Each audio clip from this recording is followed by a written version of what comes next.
Welcome to Introduction to Business Management 111 online, offered by Harper College in Palatine, Illinois. My name is Dr. George Mochocki. I will be your facilitator for this week. This week we're only going to be covering one chapter, and that's going to be chapter 16 on promotions. So let me get right into the chapter on the promotions. I'll talk a little bit about, remember, we talked in earlier chapters that integrated marketing, that looks at advertising, sales, and everything else. Now, the promotions, when I look at promotions, when you've taken your speech classes and you've done the persuasive speech, when I look at promotions, how do I persuade my customers, my clientele, to come and buy my products or even come into my store? It's one thing to get them into the store. That's what some of the advertising, some of the promotional campaigns will do. But once I get them in the store, what's going to make them buy? A lot of times you may say buy one, get one free, pay full price and 50% on the second item or of equal value.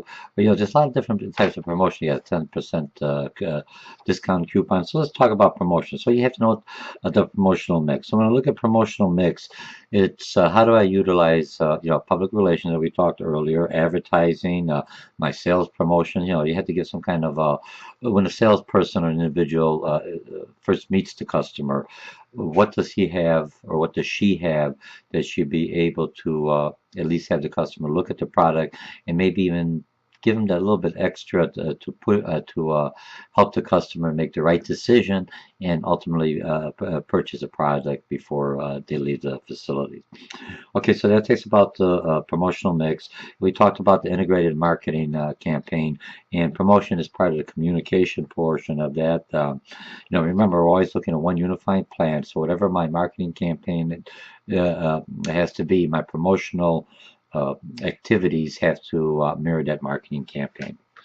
Okay, so let's see. Now we got advertising. Remember, we talked a little bit about advertising. When you look at your form today, you're gonna have to identify three medias that you're going to be presenting in your feasibility study. So it could be a newspaper media, it could be a radio media, it could be, that's part of the advertising.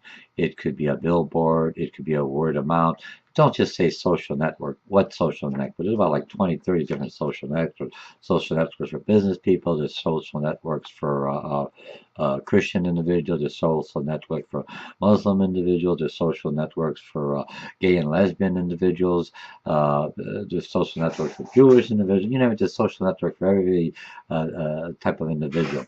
So what I'm looking at, or what investors, or what I'm looking at this feasibility study is. What social networks? You're going to tell me you already identified your business. What social networks or what newspapers or media, three of them, will you be utilizing to reach this target market? See, what you have to understand that when you're doing the forum, you may be presenting a new concept and idea. The investor, your boss, or whoever is ready to make that decision, they may say, it's so-so. But then all of a sudden, they're looking at your the media and the promotional campaign you're going to have, and they may say, you know what, we never advertised or did anything in that radio station. We never advertised or ever tried that market. Why not? We'll give this a try. And they're not only looking at your product or your business, but they're also looking at where different markets that they may not be used to, or they may want to explore on their own anyway. But this way, you're going to be presenting your product, and they'll see how how receptive this market is, this type of product or good or business that you're planning on opening up. Okay, so then you're going to have remember again, to this, everything you have to do in this feasibility all ties in that you definitely understand who your customer is. You cannot say everybody. There's too many variables, too many different people, different social classes, different income, different education. What are the main attributes of your target market? Their age, their psychological likes or dislikes, okay, your peer pressure, the reference points. This is what you're doing in this research paper. Some people have asked before, well, I'm not sure what I need to do. You have 6 topics in my concept maps. You have a short YouTube explaining that. Look at the 6 topics, and after you're all finished, I want you to give me a recommendation saying this is what I recommend that this product should go, or after I've done all this research, I recommend that this product should be held, or further references or further research needs to be done more on primary types of survey, focusing on to make sure before we take the next step. Okay, so you got different types of major categories of advertising. You got retail, trade, business to business. We're going to do. You have institutional advertising. You have advocacy advertising. You have comparative type of advertising. You have online advertising. Now the smartphones have advertising. The Facebook has advertising. Everywhere you look at, everybody's advertising. What's going to catch the customer's eyes? What's going to make that customer come and buy your product, or say, hey, I got a coupon here. This is a good deal. Buy one, get one free. I never tried a, what do you call it, Korean barbecue. What's it is a Korean barbecue? And I've got a coupon, buy one. Hey, let me try it. It'll be something different. And I'm just using that as one of the examples for one of my previous students. Online advertising, and for commercial, you're going to try to do that. Global advertising. Could you use this message in a, let's say, in the European Union? They speak English. More countries other than that, depends on your target market, or you can even have it translated into a language where you think that your product or services may be utilized. Okay, let's see, personal selling. When you look at personal selling, remember, personal selling is how you approach the customer, and not only personal selling, more in business, personal selling. You have to build a relationship. When I build a relationship, I can't build it all at one time. If I'm doing a business, every time I meet the client, every time I come, I have something for the client. I have some information. You don't want to give the client all the information at once because you never build a relationship. Oh, it's like reading a book. I don't think about it, I call them whatever I want. What you basically do is give them some information at the beginning to let them know about your company, your product, or whatever you're doing. Then you do a cold call. You visit with them, give them some test things, talk to him a little bit, find out more about the customer, about them, and then you give them some kind of like either trade discount or a coupon if it's a regular residential or a commercial, a residential type of customer, and then you're all set. Okay. Successful selling strategies. You have to understand your competitors and their pricing.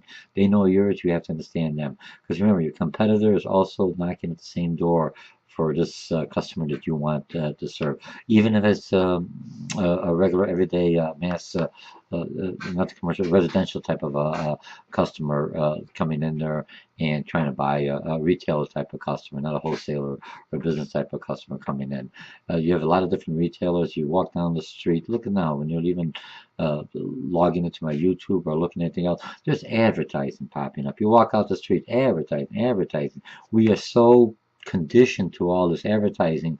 We need something unique, something to catch my eyes, or unless we're searching for something, then we are focused in. So advertising and promotion has they tie together. The whole integrated marketing concept works together.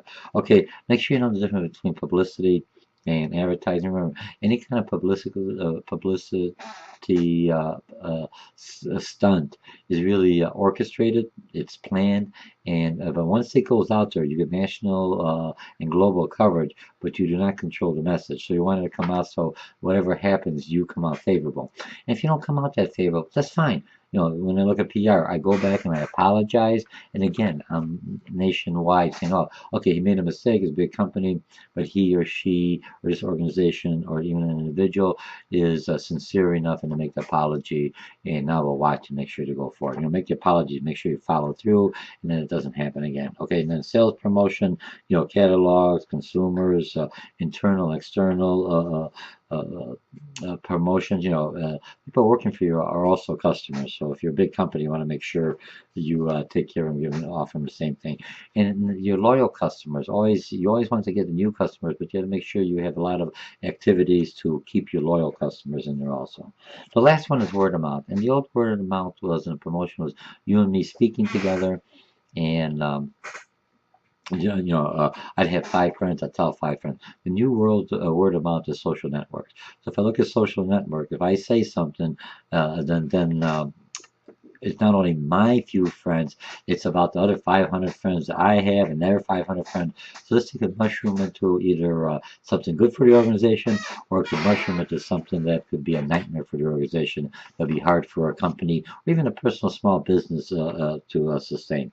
So you look at the emerging things that happen in marketing, social network, promotional tools, viral marketing. Make sure you understand what that is. Blog, podcasting, email. That's old, but it's still very effective. Look at the different push and pull type of a strategy. If I look at push, it means producers are advertising, personal selling promotion, other tools to products on the line. That's what they're trying to get to the retail to go on there. When I look at a pull sell thing, is basically focused to the consumer. Me as a business owner may not want to carry that product. I don't think there's a profitability in it. Or I think it's something that's with my values. For whatever values, my religious values, my personal values, whatever beliefs, I don't want to touch that product.